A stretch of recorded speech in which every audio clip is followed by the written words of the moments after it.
नमस्कार, अरुणाचल समाचार में आपका स्वागत है। मैं हूं मनोज कुमार शर्मा। आइए बुलेटिन में सबसे पहले देखते हैं मुख्य समाचार।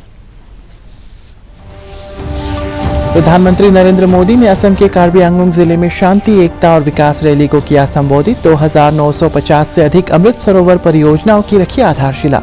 डिब्रूगढ़ से प्रधानमंत्री ने 6 कैंसर अस्पतालों का किया लोकार्पण, 7 अन्य अस्पतालों की रखी आधारशिला।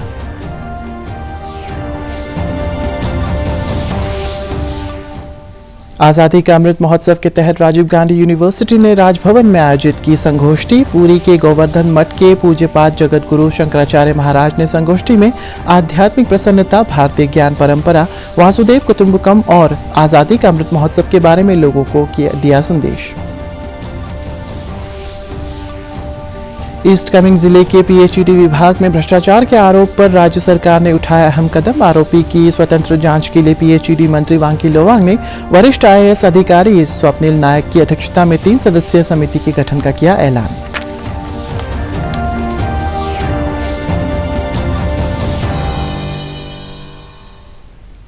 प्रधानमंत्री ने आज असम में कार्बी आंगलोंग जिले के दीफू में शांति, एकता और विकास रैली को संबोधित किया और कहा कि जनजातीय समाज की सांस्कृतिक विरासत भारत को एकजुट करती है तथा एक भारत श्रेष्ठ भारत की भावना को मजबूत करती है। उन्होंने कहा है कि जनजातीय समाज की संस्कृति, भाषा, भोजन, कला और हस्तकला देश की समृद्ध धरोहर है। इस अवसर पर प्रधानमंत्री ने कहा है कि 2600 से अधिक अमृत सरोवरों का निर्माण कार्य आज शुरू हो गया। ऐसे सरोवरों में जनजातीय समाज की समृद्ध परंपराएं हैं और इसके साथ ही प्रत्येक गांव में जल संरक्षण केंद्र स्थापित किए जाएंगे और वे आमदनी के स्रोत भी बन जाएंगे। प्रधानमंत्री ने असम में 2950 से अधिक अमृत सरोवर परियोजनाओं की आधारशिला भी रखी।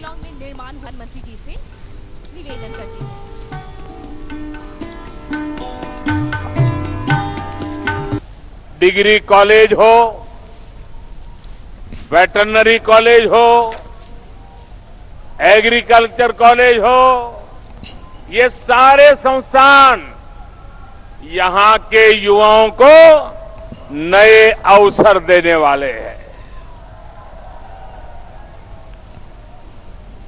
साथियों, आज जो शिलान्यास के कार्यक्रम हुए हैं वो सिर्फ किसी इमारत का शिलान्यास नहीं है। ये सिर्फ किसी कॉलेज का, किसी महाविद्यालय का, किसी इंस्टीट्यूशन का शिलान्यास नहीं है। ये मेरे यहां के नौजवानों के उज्जवल भविष्य का शिलान्यास है। हर जिले में कम से कम 75 अमृत सरोवर के निर्माण का लक्ष्य, इतना बड़ा लक्ष्य लेकर के आज देश आगे बढ़ रहा है। कुछ दिन पहले ही जम्मू कश्मीर से मैंने इसकी शुरुआत की थी। मुझे खुशी है कि आज असम में भी 2600 से भी अधिक अमृत सरोवर बनाने का काम शुरू हो रहा है।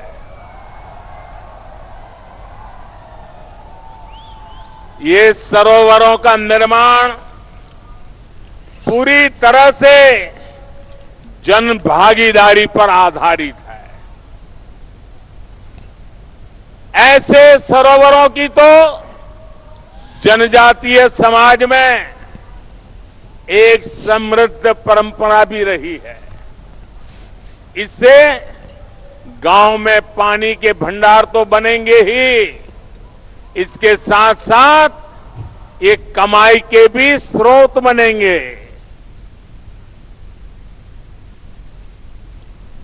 प्रधानमंत्री ने दीफू में शांति, एकता और विकास रैली को संबोधित करते हुए असम में अब अराजकता का शासन नहीं है तथा असम के मुख्यमंत्री के प्रयास से राज्य में शांति सुनिश्चित हुई है।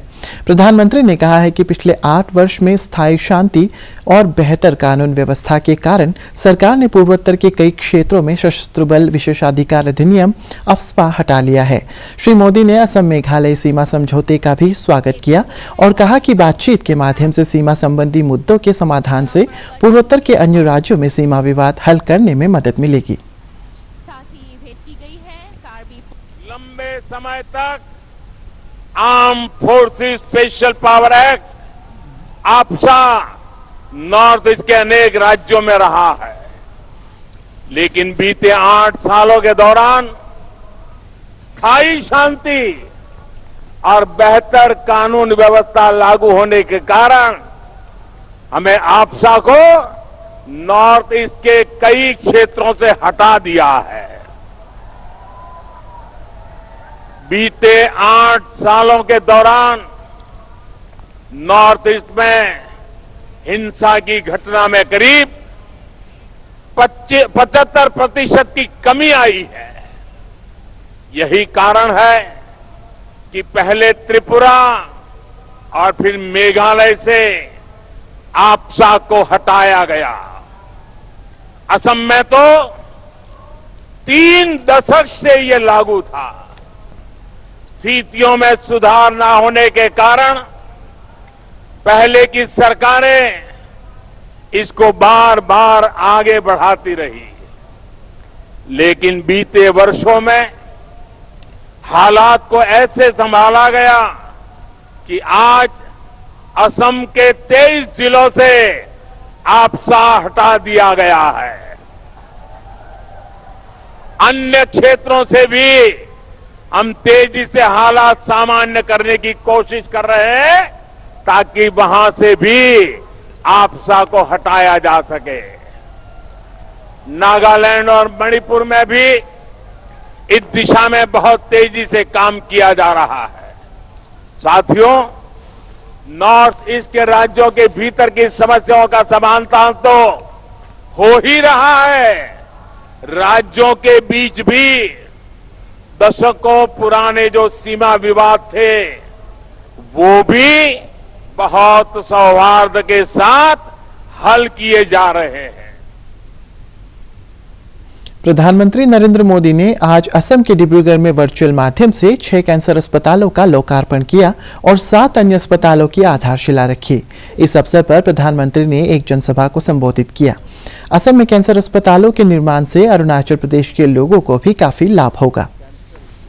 प्रधानमंत्री ने मुआयना किया है, उसकी आप ये दौरा कर वहाँ जो एक जमाना था 7 साल में एक अस्पताल खुल जाए तो भी बहुत बड़ा उत्सव माना जाता था। आज वक्त बदल चुका है। एक दिन में एक राज्य में 7 अस्पताल खुल रहे हैं।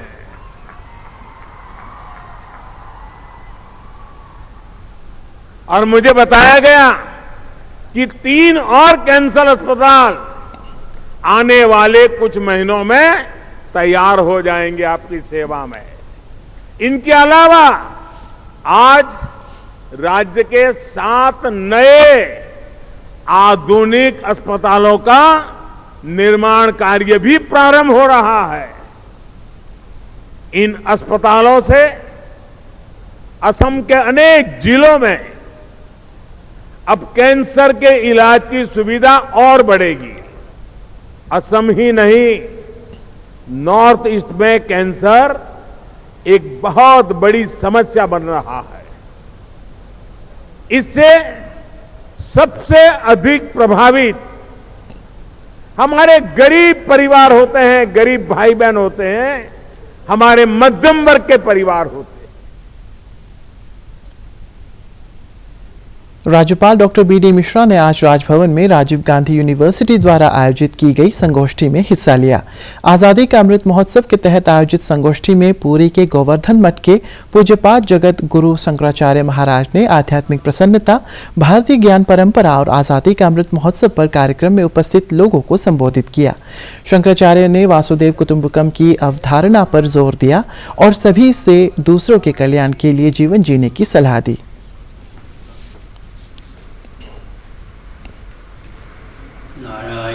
सुसंस्कृत, सुशिक्षित, सुरक्षित, संपन्न, सेवापरायण, स्वस्थ, सभ्यताप्रद व्यक्ति और समाज की संरचना वेदादि शास्त्र सम्मत राजनीति और विकास की परिभाषा चरितार्थ है। अन्यों के हित का ध्यान रखते हुए हिंदुओं के अस्तित्व और आदर्श की रक्षा, देश की सुरक्षा और कटिबद्धता के लिए तत्परता आवश्यक है।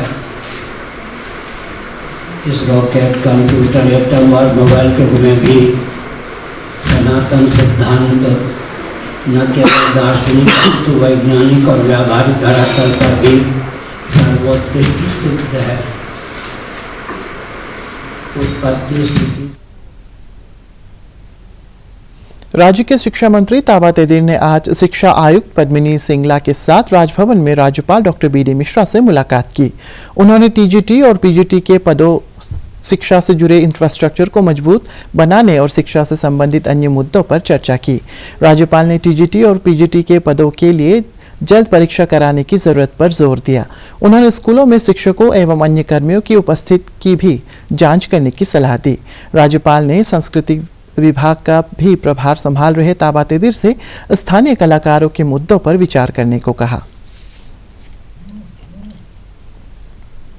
ईस्ट कामेंग जिले के पीएचईडी विभाग में भ्रष्टाचार और सेपा के लोगों को साफ पानी मुहैया कराने की मांग को लेकर पिछले कुछ दिनों से ईटानगर में धरना दे रहे सोल दोदुम नाम के युवक ने भूख हड़ताल शुरू कर दी है। ईटानगर प्रशासन द्वारा भेजी गई एक मेडिकल टीम ने आज दोदुम की स्वास्थ्य जांच की। इस बीच राज्य के पीएचईडी मंत्री वांकी लोवांग ने एक संवाददाता सम्मेलन में कहा कि दोदुम द्वारा उठाए गए मुद्दों की स्वतंत्रता जांच के लिए सरकार ने वरिष्ठ IAS अधिकारी स्वप्निल नायक की अध्यक्षता में एक समिति का गठन किया है। तो 27 को already fact finding committee form किया है। उसका मेंबर्स है mister Swapnil Nayak IAS secretary civil aviation and textile and handicrafts, Shri Tayu Gara chief engineer SID and PWD, Shri Michi Paku IPS DIG HQ। ये इंडिपेंडेंट कमेटी गठन किया गया है and they will inquire into every issues including PHC का जो करप्शन एलिगेशन होगा, जो भी होगा। इसलिए इसमें लिखा है कि government has constituted to ascertain further details on the sundry issues raised by the representation along with ये नॉट ओनली PHC के साथ में दूसरा अभी जैसा आप लोग ने बोला है उसको इंक्वायरी के लिए हाई लेवल कमेटी, ये स्टेट लेवल का कमेटी एक गठन करके ये लोग को जिम्मेदारी दिया गया है। तो आफ्टर वो इशू उसका कमेटी का रिपोर्ट का अनुसार गवर्नमेंट एक्शन लेगा।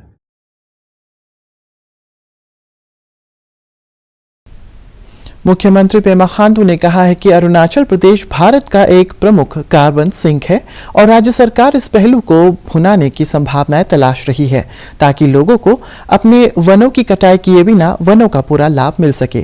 पिछले दिनों वेस्ट कामेंग जिले के रूपा में ईगल नेस्ट बर्डिंग फेस्टिवल में अपने संबोधन का एक वीडियो शेयर करते हुए मुख्यमंत्री ने ये बात कही।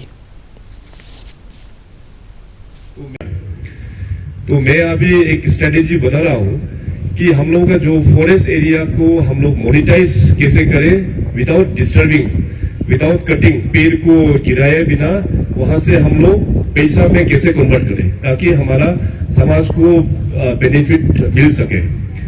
इसको चलते मेरा अभी रिसेंटली एक्सपर्ट्स लोगों के साथ में और कंपनीज के साथ में मेरा मीटिंग हुआ है।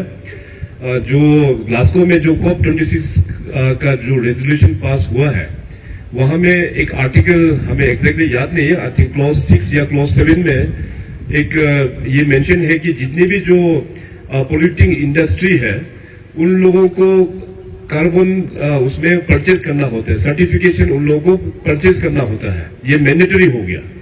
तो ये हम सब के लिए बहुत अच्छा बात हो गया अरुणाचल में, क्योंकि अरुणाचल जो है वो एक कार्बन सिंक स्टेट है, हम लोग का यहाँ पे कार्बन न्यूट्रल है। तो हम लोग तो उल्टा कार्बन डाइऑक्साइड को हम लोग एब्जॉर्ब करते हैं। तो हम लोग का जो ऑक्सीजन जनरेटिंग का जो कैपेसिटी है उसको हम लोग अभी एक्सपर्ट्स को लेके, थर्ड पार्टी को लेके उसको पूरा एसेट हम लोग इवैल्यूएशन करके उसको हम लोग अभी सेल करेंगे कंपनीज को। तो कंपनीज जो है उनका फैक्ट्री के मुताबिक कितना इमिशन हो रहा है कार्बन डाइऑक्साइड उसको भरपाई करने के लिए हम लोग को रॉयल्टी देना पड़ेगा। तो हम लोगों का सरकार से कार्बन सर्टिफिकेट, जो कार्बन नेगेटिव सर्टिफिकेट खरीदना पड़ता है वो लोग। तो आने वाला 3-4 सालों में हमें पूरा उम्मीद है कि हम लोगों का जो कार्बन सिंक जो एरिया है अरुणाचल प्रदेश का, वो उसको हम लोग मोनेटाइज करके अच्छा रेवेन्यू हम लोग कमा पाएंगे। तो उसके लिए सिर्फ सरकार अकेला हम लोग काम कर नहीं पाएगा। जिस प्रकार से अपना शेड्यूल जो ट्राइब हमेशा नेचर को प्रिजर्व करते हुए आप लोग आगे बढ़ा है, आई होप अरुणाचल में जितने भी जो बाकी ट्राइब्स हैं वो आप लोगों से भी अच्छा लेसन वो लोग सीखेंगे, ताकि अपना नेचर को प्रिजर्व करते हुए वो मॉडर्न भी होना है, डेवलपमेंट भी होना है, but without destroying and without destructing our biodiversity. Itanagar के न्योकुम लापंग ग्राउंड में आज पहली बार सभी जनजातियों और संस्कृतियों का सम्मेलन शुरू हुआ। आरडब्ल्यूडी के चीफ इंजीनियर न्याई रेगिया ने कार्यक्रम में मुख्य अतिथि और व्यवसायी लांगकुम रागिया ने गेस्ट ऑफ ऑनर के रूप में हिस्सा लिया। इस कार्यक्रम में विभिन्न जनजातियों ने अपने सांस्कृतिक नृत्य प्रस्तुत किए। इस अवसर पर एक वॉलीबॉल टूर्नामेंट भी आयोजित किया जा रहा है।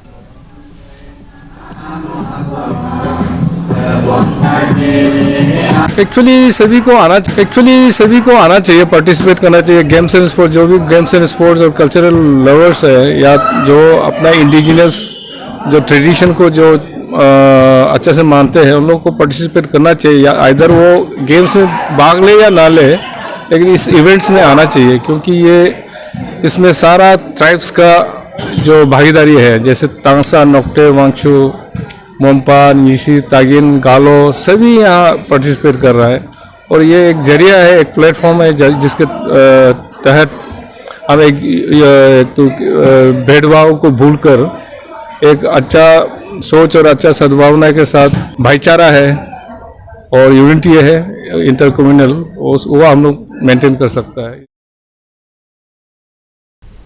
केंद्रीय कानून मंत्री किरण रिजिजू ने पिछले दिनों दिल्ली यूनिवर्सिटी में पूर्वोत्तर भारत के गुमनाम स्वतंत्रता सेनानियों के विषय पर चर्चा के लिए आयोजित एक सेमिनार में हिस्सा लिया। इस अवसर पर अपने संबोधन में श्री रिजिजू ने कहा है कि देशवासियों को अपने इतिहास और अपने परिवेश के बारे में समग्र जानकारी होनी चाहिए।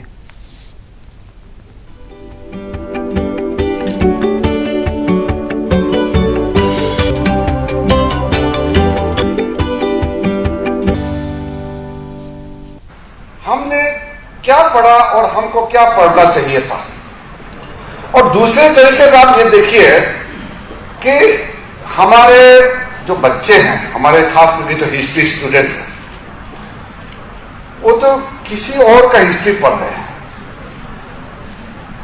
नहीं तो आज ऐसे कैसे हो सकता है कि हमारा भारत के कोई छात्र है, उसको मालूम नहीं है ईटानगर कहाँ है, या उसको मालूम नहीं है मणिपुर कहाँ है, लेकिन उसको न्यूयॉर्क का एक एक सड़क के बारे में जानकारी है।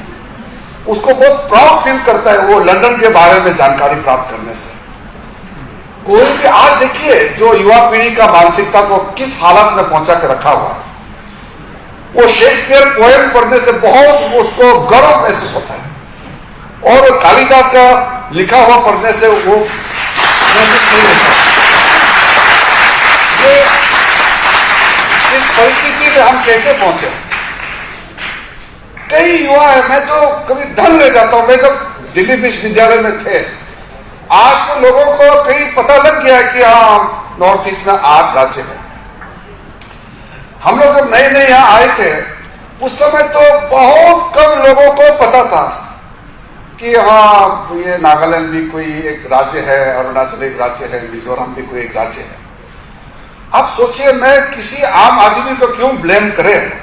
उस समय जो केंद्र मंत्री, जो यूनियन मिनिस्टर हुआ करते थे उस जमाने में, उन मिनिस्टर्स को ही पता नहीं कि नॉर्थ ईस्ट में 8 राज्य हुआ करते हैं। तो सड़क पे चलते हुए एक आम हिंदुस्तानी को हम क्या कहें?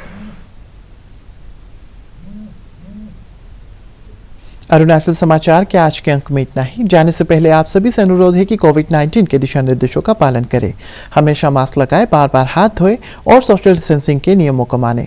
कोरोना महामारी से बचाव के लिए आपका वैक्सीन लगवाना भी जरूरी है। अगर आप वैक्सीन लगवाने के पात्र हैं तो जरूर लगवाएं। हम कल फिर हाजिर होंगे अरुणाचल और देश दुनिया की खबरों के साथ। चलते चलते आपको बता दें कि आप अरुणाचल समाचार हमारे YouTube channel DD news Arunachal पर भी देख सकते हैं। देखते रहिए अरुण प्रभा। नमस्कार।